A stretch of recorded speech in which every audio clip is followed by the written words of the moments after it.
Zona de zi este dispusă în jurul unei mese octogonale din studioul lui Luis Puerta, care semnează de asemenea fotoliul și canapea tapizate cu material de Nacho de la Vega.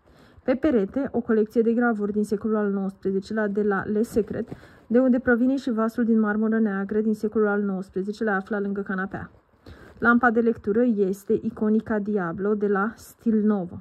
O pereche de cornucopii Felip V din magazinul de antichități Reyes Benito decorează spațiul despărțitor dintre balcoane.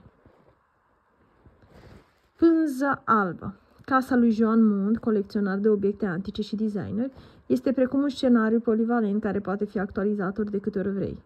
Acesta a căutat o atmosferă calmă, liniștită și foarte diafană, astfel încât conținutul fascinant să strălucească așa cum merită. Totul mă inspiră când creez un interior. Călătoriile mele, revistele, cărțile. Arta este o constantă. În această casă, între balcoane, a fost așezat un buz din broz pe o bază de metal placat. În spate, opera Transverberațion.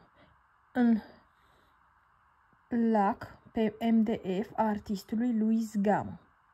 Un tablou de George Alcaraz, încadrat de mese cu lămpi din anii 50, strălucește spre canapea. Pufurile italiene sunt de la Le Secret și au fost tapizate, iar scaunul, aflat în partea din spate a livingului, este tapizat cu rafie neagră de Nacho de la Vega. Sobrietatea compozițională este nota remarcabilă într-o cameră albă, cu puține contrapuncte obscure, precum cel de pe măsuța de cafea chinezească din anii 50. Peiași feșnice din secolul al XVIII-lea, de la magazinul de antichități Borja Ibarra.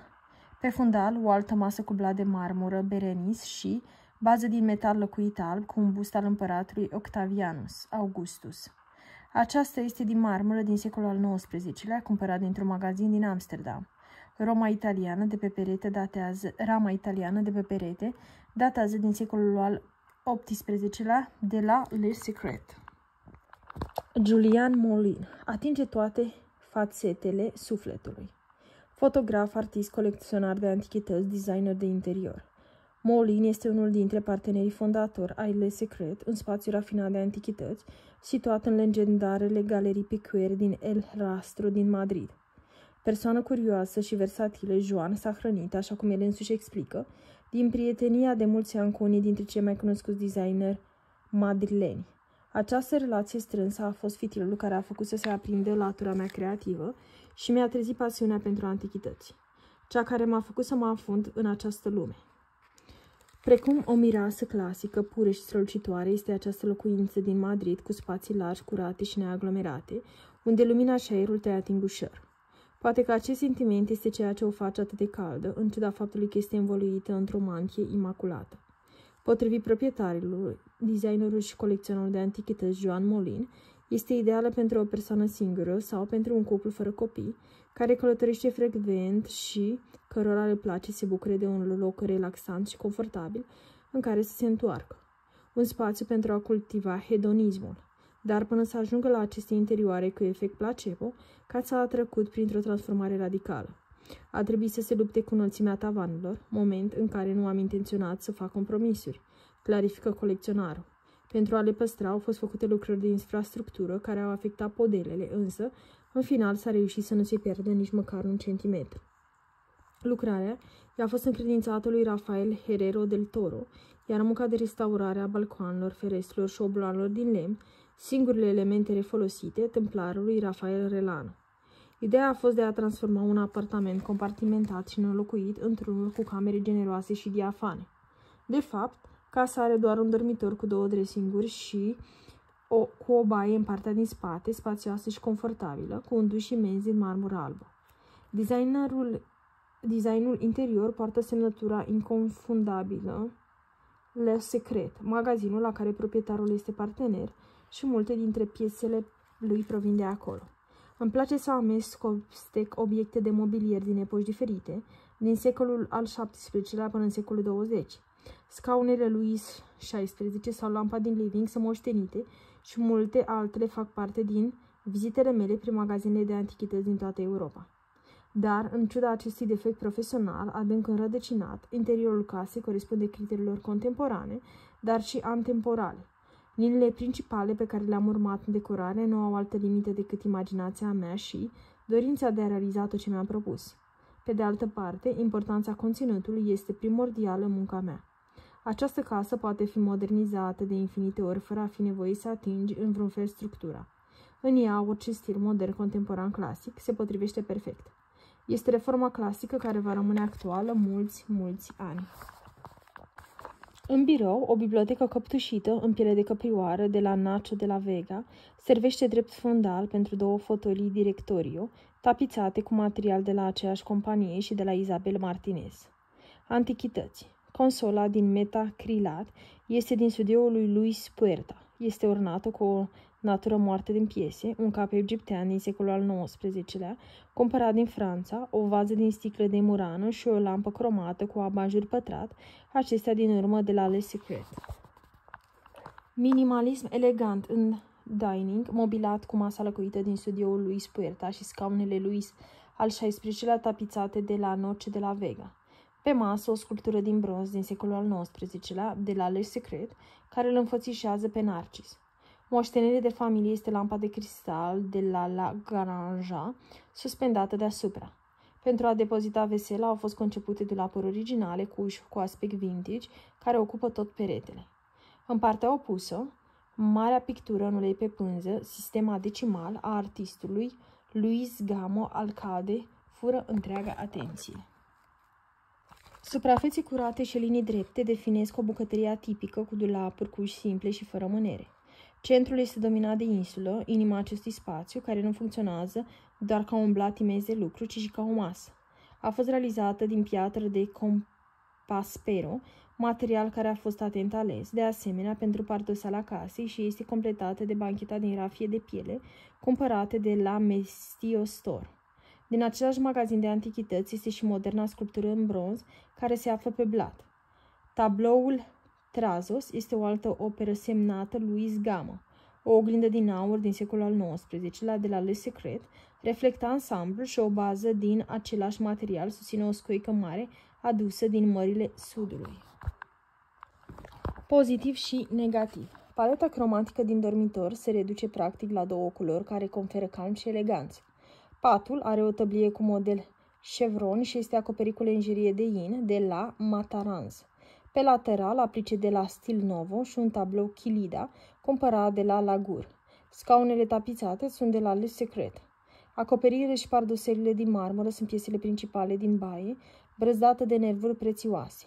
Amplitudinea specială a permis instalarea unui duș mare, realizat în același material precum chiuveta, al cărui blat este ornat cu o gorgonie montată pe un picior de aur de la Le Secret.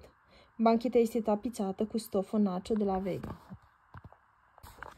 În așteptarea sărbătorilor de iarnă am pornit prin București în căutarea celor mai inspirate cadouri pentru tine sau cei dragi.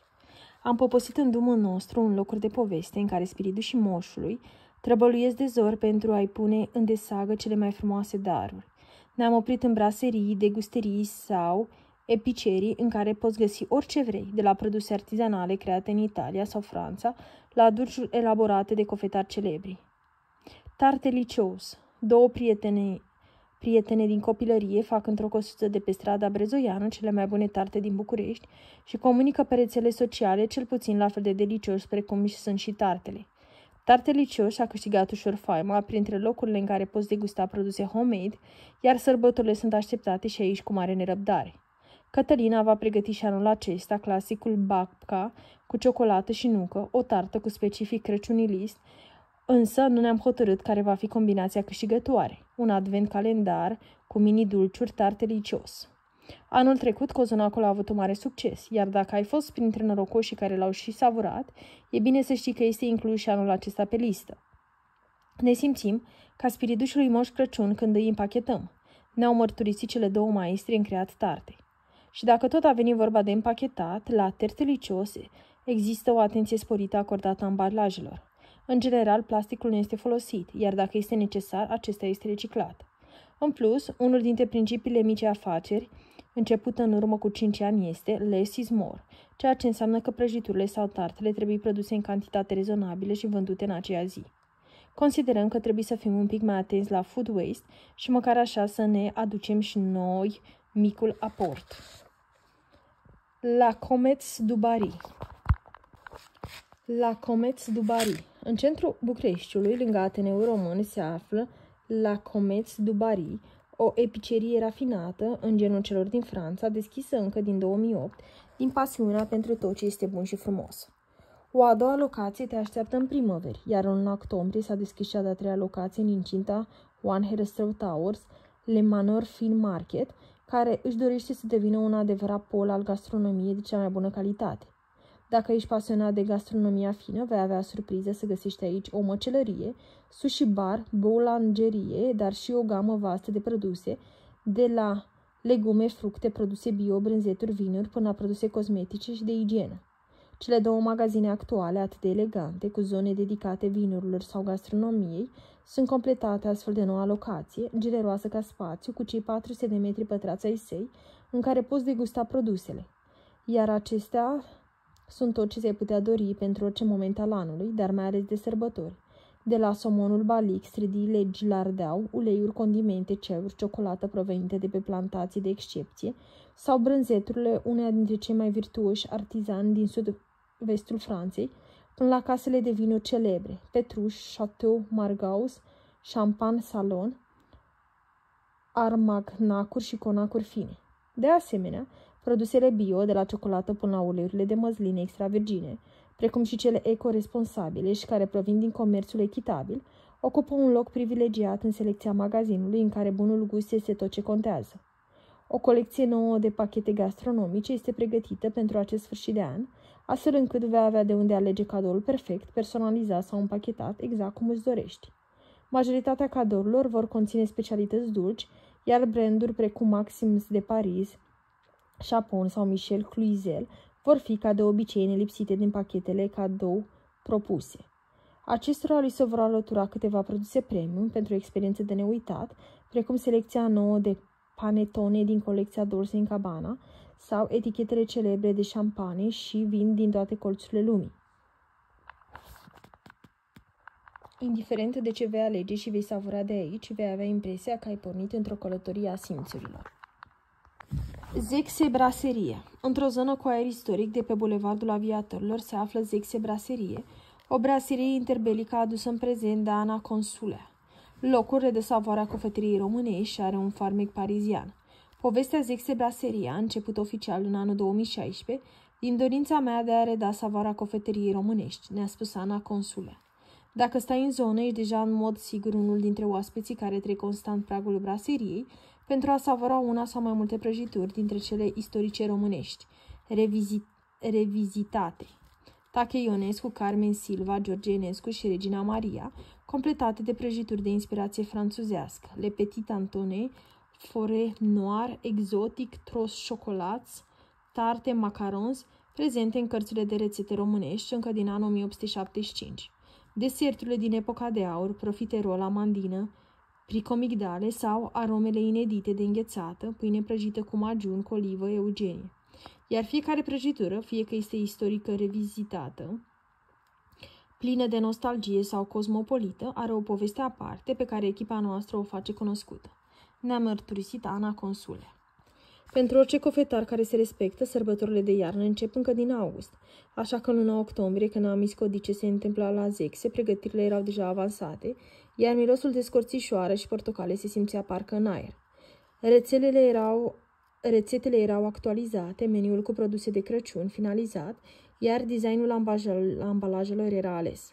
Nelipsiți din meniul de Crăciun, Zexe Brasseria de anul acesta vor fi cozonacul clasic, la brioche roumaine, cum îl cunosc oaspeții noștri, pufos, aerat, plin de nucă, stafide și cacao, și cozonacul însiropat, creat după rețeta de cozonac împletit babka, înecat zdravăn în alcool. Pentru a recrea momente fericite din copilărie, la Zexe, vei găsi checul clasic marmorat inspirat din rețetele bunicilor, iar alături de el vor sta cuminți deserturile clasice, precum cornulețele cu majun, turta dulce, prunele și portocalele îmbrăcate în ciocolată. Celor mici, dar și celor mari, le poți aduce o mare bucurie dăruindu-le pricomigdale, fursecurile autohtone delicioase cu nuci și migdale, care au primit și o tușă personală la Zexe, unde sunt umplute cu ganache de ciocolată și rom. Nu au fost uitate nici pișcoturile și bezelele cu diverse arome, o aromă surpriză în fiecare bezea. Nu în ultimul rând, foarte iubite și căutate în perioada sărbătorilor, sunt și clasicele cofetăriei românești, fondantele care cuceresc pe oricine pentru că sunt extrem de moi în interior și crocante la exterior. La Zexe există o atenție sporită acordată ingredientelor. Ciocolata este produsă de Valrhona, care investește foarte mult în comunitățile locale. Lactatele sunt de la El Vivre Professional, iar cele mai multe legume și fructe sunt cumpărate de la piață din obor. Startul oficial al comenzilor este dat de la începutul lunii decembrie, așa că fii pe fază pentru a avea pe masa de Crăciun cele mai bune deserturi. Toată colecția noastră de la deserturi este creată din dorința de a oferi multă bucurie de sărbători, o invitație la momente fericite ca în copilărie. Pentru că, nu-i așa, copiii se bucură cel mai tare de Crăciun. Degusteria Francesca. Pe strada Mihai Eminescu am descoperit un colțișor din Italia. Degusteria Francesca sau La Francesca, pentru prietenii și clienții fideli, locul a apărut în urmă cu 10 ani din dragostea familiei Lubu pentru produsele italiene autentice, iar Toscana a fost sursa lor de inspirație. Odată ajuns aici, vei găsi atât un magazin de produse artizanale, cât și un bistro urban, în care poți degusta sau comanda pentru acasă produse, platouri, mâncare gătită, panini, bruschete sau salate. Un perete pictat de un artist local, Flavia Furtuos, dă un farmec aparte locului, iar o masă din lemn masiv de 14 persoane îți dă senzația că ești acasă și te invită să te așezi. Tot ce ai de făcut este să-ți chemi familia sau prietenii, poate chiar de aceste sărbători, la o experiență italiană autentică în mijlocul Bucureștiului. Te poți directa cu un platou de bunătăți sau cu un panini, tarte sărate, lasagna, melazone alla parmigiana, dar și cu diverse dulciuri pregătite în bucătăria proprie. Tartă cu caramel sărat, tartă cu lămâie, tiramisu, tortucasei, crostata, toate servite alături de un vin bun. La Degusteria Francesca ai de ales din 1300 de produse artizanale din 13 categorii de produse. Brânzeturi, carne, paste, panetone, dulciuri, uleiuri, creme, tartinabile sau măsline, iar orice ai comanda, savoarea Italiei se va simți la tine acasă. Aflată în topul băcănilor de produse italiene din București, dar și din țară, degusteria se duce cu bunătăți din toate părțile Italiei, pecorino cu trufe, cu pere, brânzeturi de capră sau de vacă din lapte crud sau pasteurizat, dar și porchetto, panceta și guanciale. Alături stă o selecție de vinuri potrivite pentru diferite ocazii. La degusteria, Crăciunul vine așadar cu toate bunătățile lui. Panetone în peste 20 de variante, torone, brânzeturi în forme mici, salamuri și produse din carne, cadouri gourmet, oferte speciale, vinuri dedicate perioadelor reci, numai bune de oferit în dar și atent alese pentru cele mai sofisticate gusturi.